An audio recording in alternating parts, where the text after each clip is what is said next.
Man, you guys gotta go check out this video.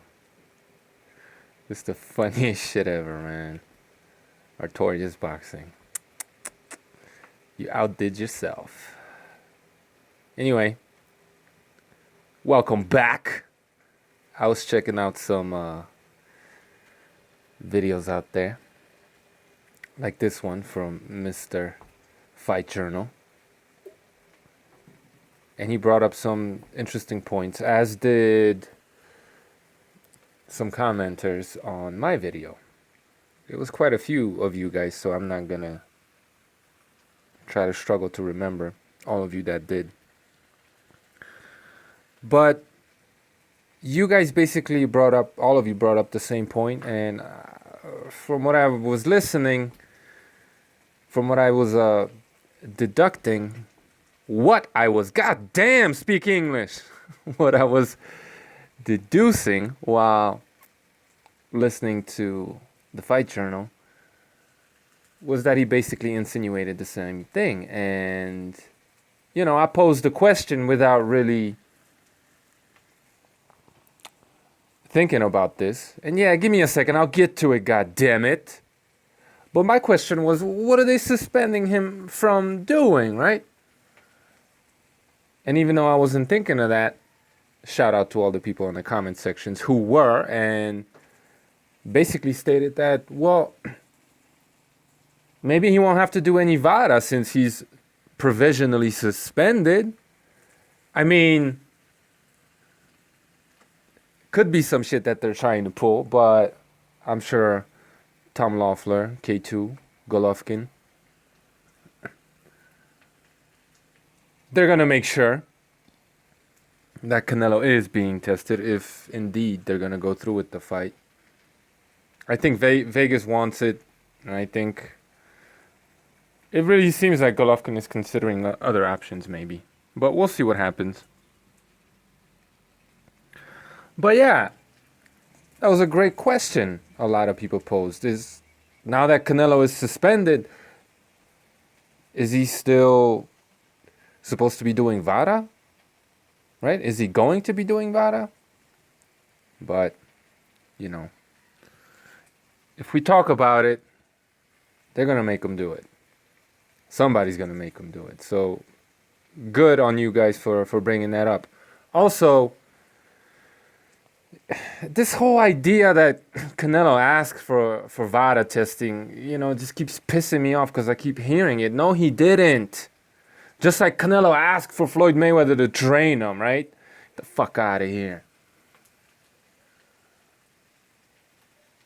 If you're fighting for the WBC and as of late, the WBA belts, any other belts within their rankings for a ranking within either one of those two organizations, and the IBF is soon going to jump on the bandwagon as well. You have to take VADA or some kind of drug testing. With the WBC, it's VADA. So he didn't ask for it. He had no choice but to take it. The nonsense that people spew. And another thing, maybe BoxRec is a little bit behind still, I don't know, but Canelo Alvarez, according to BoxRec anyway, he's not part of the Clean Boxer program officially, right? Which means 24/7, 365, they could pop in on you whenever and test you. You don't even have to be in training camp, all right? Something that Golovkin's been doing for a few years now. So all these clowns out there saying that Canelo is a VADA fighter, has been VADA tested for years, that's nonsense. I'm not saying he's never taken a VADA test, but after he cycled off his whatever the hell he's doing, right? Clenbuterol just being one of them things, in my opinion. Fuck it, come sue me, man. Try. Yeah, right. Anyway.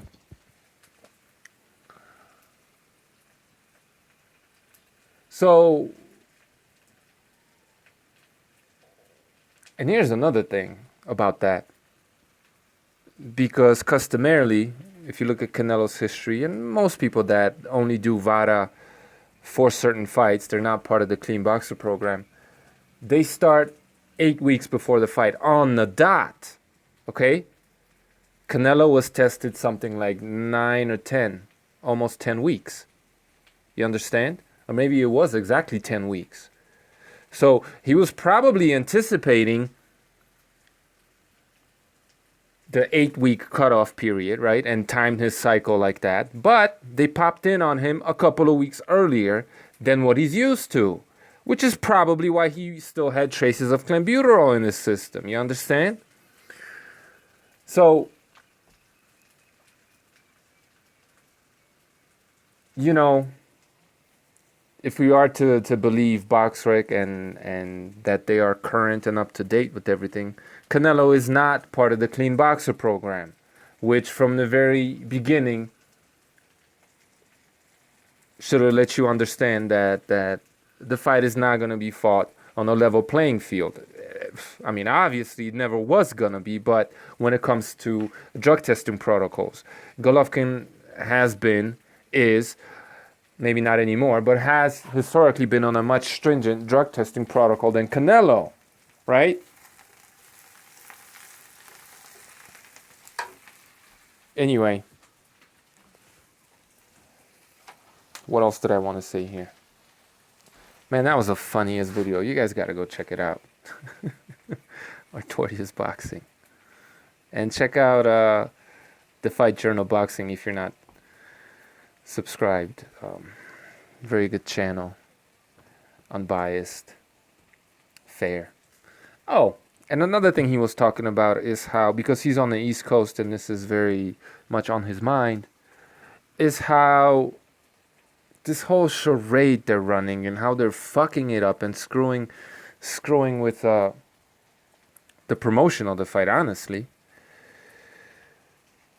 It has all the East Coast fans that want to fly out to Vegas. It has them second guessing and wondering, you know, if they're going to go to the fight, if they're going to have to pay more for tickets, buying them at the last minute, if they're going to lose money on the reservations, yada, yada, yada, right? What basically this ruling, and I'm not saying this was intentional, but what this ruling, let's wait till April 10th. And why the fuck are we waiting so long for the hearing to take place anyway? You know what I mean?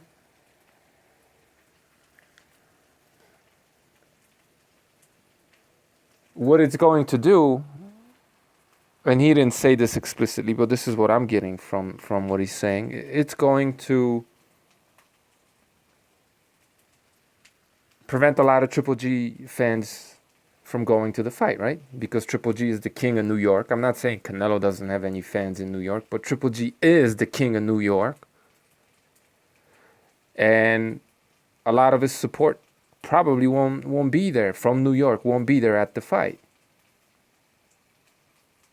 And how is Canelo the A side, I keep hearing,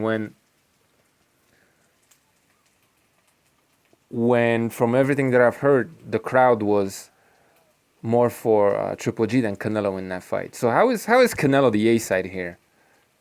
Why? Because he has 12, 14-year-old Canelitas following him on Instagram and Twitter? That makes you the A side? From fucking... because you got all these penniless children following you?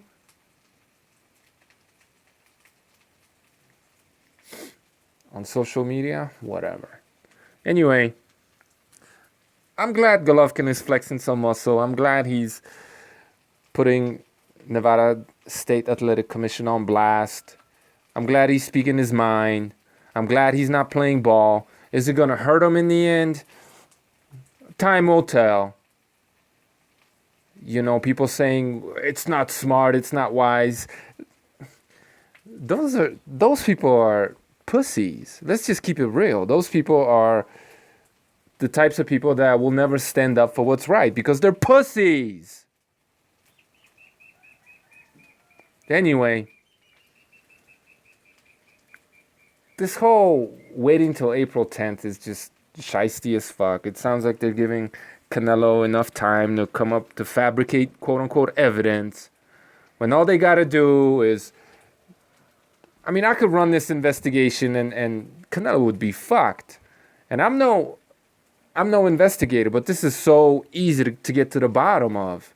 right? Hair test, not just Canelo, but his entire fucking team. Ask him where he bought this meat, who prepared it, who ate it with him, and test those people, and blah, blah, blah, blah, blah. I mean, this is so easy to get to the bottom of. But obviously, they don't want to get to the bottom of this. They want to make it seem like they're doing something while sweeping it under the rug. Just like they've covered up all kinds of PED testing in history that we were only able to find out about because here and there somebody snitched. Like Richard Hall, for example. But anyway, the whole thing fucking stinks. And for people to sit there and say that this is somehow they're using this to promote the fight, man, they're fucking themselves over. This is turning into such a huge fucking fiasco. And I'm not saying that maybe some casuals might not jump on the ball because of the drama. I'm not saying, because you could never underestimate the fucking idiocy of the casual boxing fan. No disrespect. You know what I'm trying to say. But from the people that talk about boxing online, I mean, the overwhelming response to this has been negative. Canelo is getting killed on his social media. People are saying they're not looking forward to this fight as much as they were because of all this. And it's put a sour taste in everybody's mouth from what I see, okay? I don't follow no 12, 14-year-old Canelitas on Instagram, so, you know, I can't speak on that, but it just doesn't seem like, this just seems like a PR fucking disaster. This seems like the worst thing a promoter would want. Canelo's legacy is forever going to be questioned. The fight, the true boxing fans that care about boxing in general are less into the fight now. You know what I mean? One man could never carry the sport. I don't give a shit if somehow Canelo, and that, I'm not even sure that that's true. If you know, Canelo somehow gets more fans from this. Golovkin probably will, but those are going to be Canelo's fans jumping ship, going across the street, as they should. But, I mean, it's whatever, man. Just some thoughts, something to think about. I hate this whole drug testing, man. It always has us talking about more than the sweet science. And you will always do that anyway, but to this extent, come on, man. But it is what it is, man. And what it is a fucking disaster, man. I just don't see it any other way, man. Just a disaster. Thank you for listening.